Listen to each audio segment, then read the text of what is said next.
Mari Bu, mungkin dari perwakilan kelompok cerdas mau menyampaikan hasil diskusinya. Siapa yang mau menyampaikan? Iya, saya Bu. Monggo Bu Elmin. Kalau menurut kelompok kami, kalau melahirkan itu harus di tenaga kesehatan seperti bidan, dokter, atau di rumah sakit.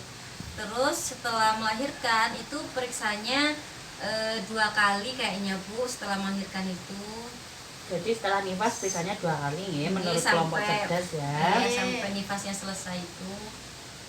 Untuk mengetahui jawabannya, mari kita nonton film dulu ya Bu. Yeay.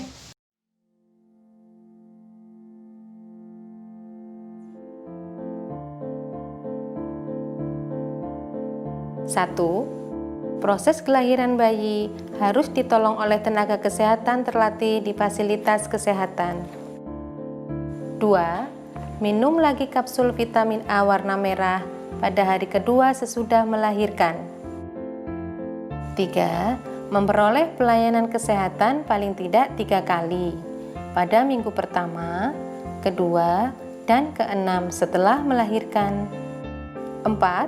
Memperoleh dan mengkonsumsi tablet tambah darah setiap hari selama 40 hari berturut-turut atau sesuai anjuran dari tenaga kesehatan jika menderita kurang darah akibat perdarahan saat melahirkan. 5. Memperoleh konseling perorangan atau kelompok tentang kesehatan khususnya perawatan bayi baru lahir, menyusui eksklusif, dan pemberian MPASI dimulai dari bayi usia 6 bulan. 6. Menggunakan alat kontrasepsi sesuai anjuran petugas kesehatan untuk mencegah kehamilan sampai bayi berusia minimal 2 tahun. Baik, dari film ini tadi ibu hamil harus melahirkan di mana ibu-ibu? Tenaga kesehatan. Tenaga kesehatan bisa bidan atau tenaga kesehatan yang terlatih lainnya ya Bu ya. Yeay. Setelah melahirkan ibu harus periksa kesehatan berapa kali ibu? 3 kali. 3 kali. Jadi kelompok cerdas tadi kurang betul ya Bu ya. Iya, Bu. Harusnya 3 kali.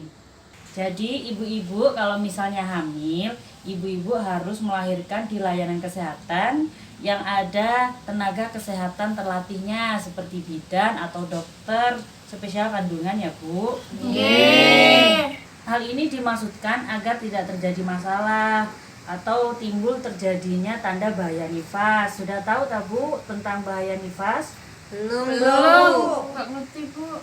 Bahaya nifas itu seperti pendarahan setelah melahirkan, pendarahan yang banyak ya Bu ya, demam, bengkak di muka, tangan, atau sakit kepala dan kejang.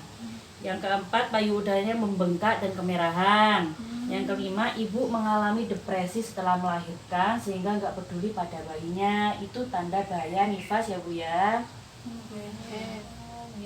Kalau ibu melahirkan muncul gejala seperti yang saya sebutkan tadi ya Bu, harus segera dibawa ke fasilitas kesehatan seperti rumah sakit atau puskesmas ya Bu ya. Yeay. Untuk lebih jelasnya, mari kita lihat flipchart 16 dan 17 ya Bu. Yeay. Flipchart 16, pemeriksaan kesehatan setelah melahirkan harus dilakukan 3 kali nggih. Yang pertama 6 jam sampai 3 hari setelah melahirkan. Yang kedua hari keempat sampai 28 hari setelah melahirkan. Untuk yang ketiga hari ke-29 sampai 42 hari setelah melahirkan. Setelah melahirkan segera lakukan inisiasi menyusui dini ya Bu atau IMD. Sudah tahu Bu IMD itu apa? Sudah. Oh sudah. Kayak yang tadi di film itu ya Bu. Iya Bu, kayak yang tadi di film. ASI yang pertama keluar itu yang biasanya warna kuning ya Bu ya. Kalau orang biasanya bilang nggak boleh diberikan. Iya Bu. Katanya basi nggih. Iya, kata orang dulu itu katanya susu basi suruh Ya, dibuang susu dulu. basi. Kolostrum atau ASI yang kekuningan tadi Bu ya mengandung zat kekebalan tubuh. Jadi harus segera diberikan kepada bayi. Oke, Bu. ASI harus diberikan secara eksklusif selama 6 bulan. Eksklusif maksudnya tidak boleh dicampur dengan yang lain, misalnya susu formula atau makanan pendamping seperti pisang atau bubur-bubur instan lainnya. Agar ASI yang diberikan itu berkualitas dan lancar, ibu menyusui harus memakan makanan yang bergizi dan seimbang ya Bu ya. Makanan yang bergizi seimbang itu mengandung karbohidrat seperti nasi, jagung. Terus lauk pauknya ada protein hewani dan nabati seperti tempe, tahu atau daging, telur ya Bu ya.